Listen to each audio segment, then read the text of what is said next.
Heho Pop gengs!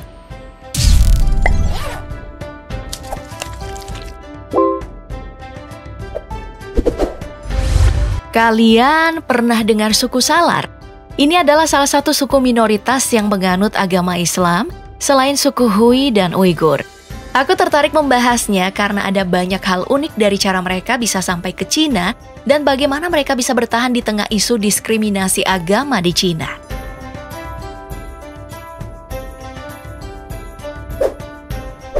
Baik, yang pertama mau aku jelasin kalau orang Salar ini sebenarnya etnis yang asal-usulnya dari Turki. Mereka diklaim sebagai keturunan dari suku Salur, orang Turki kuno, dari suku Turki Oghuz, suku yang mendiami bagian barat Turki. Salur sendiri punya arti penakluk di mana-mana dan tidak terkalahkan. Selama berabad-abad, etnis ini berdiam di perbatasan Tiongkok, Qinghai Gansu, terus bercampur dengan orang Tibet, Hui, Cina, Han, dan Mongol yang dimulai di zaman dinasti Tang. Sekarang kita jawab pertanyaan. Bagaimana bisa di zaman dulu suku Turki ini bisa sampai ke Cina nih? Padahal jaraknya itu 5.946 km. Sebenarnya ada beberapa versi. Kalau menurut legenda, ada dua bersaudara, Haraman dan Ahman, bersama 18 anggota suku, melarikan diri dengan hanya berbekal unta, dengan air, tanah, dan Al-Quran. Sampailah di Qinghai dan mulai menetap di sana. Legenda lain ceritanya mirip. Dua bersaudara tersebut sedang berkelana mencari daerah baru dengan seekor unta putih bersamanya. Tapi suatu ketika, unta tersebut berubah jadi patung. Akhirnya, keduanya memutuskan untuk menetap di wilayah tersebut. Makanya, unta putih jadi lambang dari masyarakat suku Salar karena diyakini menjadi titik awal dari kehidupan masyarakat Muslim Salar di Cina. Tapi, kalau mau dibilang legenda, tidak juga. Karena Al-Quran yang di bawah kedua bersaudara ini masih ada disimpan di Masjid Jezi di daerah Sunhua. Al-Quran yang disimpan dianggap sebagai Al-Quran tertua di Cina. Bahkan setiap peringatan Maulid, Al-Quran tersebut dikeluarkan sebagai tanda kisah perjalanan masuknya Islam yang dibawa orang Salar ke Cina. Kuburan yang diyakini jadi tokoh masuknya suku Salar ke Cina juga ada. Oke, kita kembali ke bagaimana orang Salar menetap di Cina. Jadi, Salar yang sampai di Qinghai menempati kedua tepi Sungai Kuning selatan dan utara. Nah, yang di utara disebut Salar Hualong atau Bayan. Sementara yang ada di selatan disebut dengan Salar Sunhua. Menurut data sensus terakhir yang diambil di tahun 2010, suku ini sudah berjumlah 136.607 orang. Sekarang kalau kita bicara tentang ciri fisik dari suku Salar, maka kita akan melihat bentuk wajah yang cukup berbeda dibandingkan etnis Muslim lainnya yang ada di Cina. Suku Hui misalnya, wajahnya betul-betul mencerminkan wajah orang Cina. Tapi orang Salar agak berbeda. Ciri fisik orang Turkis Oghuz sebagian besar masih melekat di suku ini.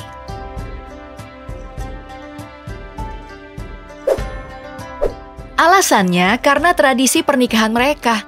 Kalau kita singgung sejarah lagi nih, saat orang Salar mulai tiba di Qinghai, mereka mulai memperistri wanita Tibet yang notabene non-Muslim.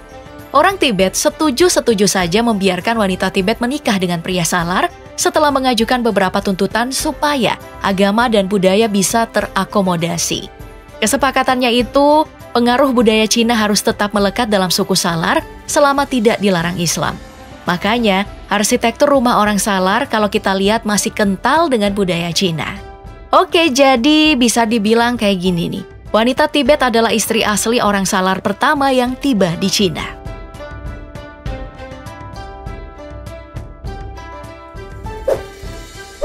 Aturan komunitas di Salar, pria Salar boleh menikah dengan wanita Tibet, tapi wanita Salar tidak boleh dengan pria dari suku Tibet. Alasannya, karena perbedaan agama dan budaya.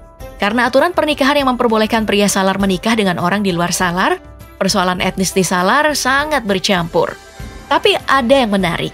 Persoalan bentuk fisik sebagian besar orang Salar masih mirip dengan orang Turki. Kecuali wanita Salar yang menikah dengan suku Hui. Di komunitas Salar, wanita Salar boleh menikah dengan pria Hui karena kesamaan budaya dan agama. Jadi kalau ada orang Salar yang sangat mirip dengan orang Cina, kemungkinan besar mereka adalah keturunan suku Hui. Nah, Meskipun budaya pernikahan yang bercampur di suku Salar tetap bisa dibedakan etnisnya berdasarkan marganya. Mayoritas suku Salar pada awalnya punya marga Han, karena pada awalnya suku Salar menikah dengan non-Muslim Han. Etnis Han sendiri adalah etnis terbesar di Cina. Sebagai contoh, Han Yuwen. Dia ini adalah jenderal Muslim dari etnis Salar bermarga Han. Kalau dulu mayoritas orang Salar bermarga Han, sekarang kebanyakan suku Salar bermarga Ma, yang artinya mereka dari keturunan Hui. Contohnya itu Ma Bufang yang merupakan jenderal Muslim yang menguasai wilayah Qinghai, dan Ma Biao. Ma yang dipakai oleh orang Salar dan Hui itu sebagai pengganti dari Muhammad. Ada yang menarik juga dari aturan dalam perkawinan orang Salar. Prosedur perceraian di sana terbilang simpel. Suami hanya perlu mengumumkan kalau dia tidak lagi menginginkan istrinya, maka wanita tersebut akan meninggalkan rumah dan bebas untuk menikah lagi.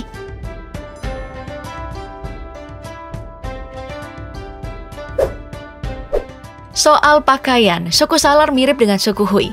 Biasanya mereka ini berjanggut dengan kemeja putih dan rata-rata pakai kopiah putih. Pakaian tradisional untuk pria itu adalah jaket dan kopiah. Untuk wanita, kalau sudah menikah, mereka akan pakai kerudung tradisional yang berwarna putih atau hitam. Sementara untuk wanita yang masih lajang, biasanya mereka mengenakan pakaian Cina berwarna cerah.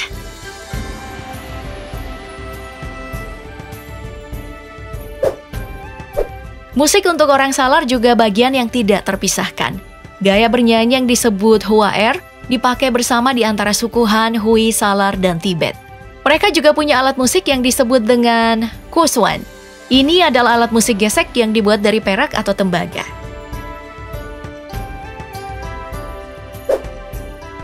Kalau ngomongin mata pencaharian orang Salar, rata-rata mereka bekerja sebagai petani dan pedagang.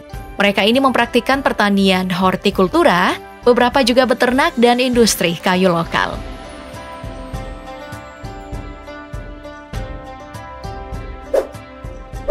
Nah, kalau soal bahasa, mereka ini menggunakan bahasanya sendiri, yakni bahasa Salar, dan mengidentifikasi bahasa mereka sebagai bahasa Turki. Ada sekitar 80% orang Salar berbicara dengan bahasa Salar, tapi kebanyakan dari mereka tidak memakai aksara tertulis apapun. Jadi, bahasa Salar hanya dalam bentuk lisan. Untuk aksara tulisnya, orang Salar lebih cenderung pakai aksara Tionghoa untuk tujuan praktisnya. Intinya, bahasa Salar berfungsi sebagai bahasa lisan. Sedangkan bahasa Cina berfungsi sebagai bahasa lisan dan tulisan karena banyak dari generasi Salar itu sudah fasih berbahasa Cina dan Tibet. Tapi bukan berarti Salar tidak punya bahasa tertulis sendiri. Orang Salar menyebut bahasa ragam tulisnya dengan Tamga. Cuma hanya sedikit orang yang menggunakan bahasa ini. Dan seperti yang aku bilang di awal tadi, agama orang Salar adalah Islam. Sebagian dari mereka mengaku sebagai Islam Sunni, tapi banyak juga yang menganut tarekat Sufi Naqsyabandiyah.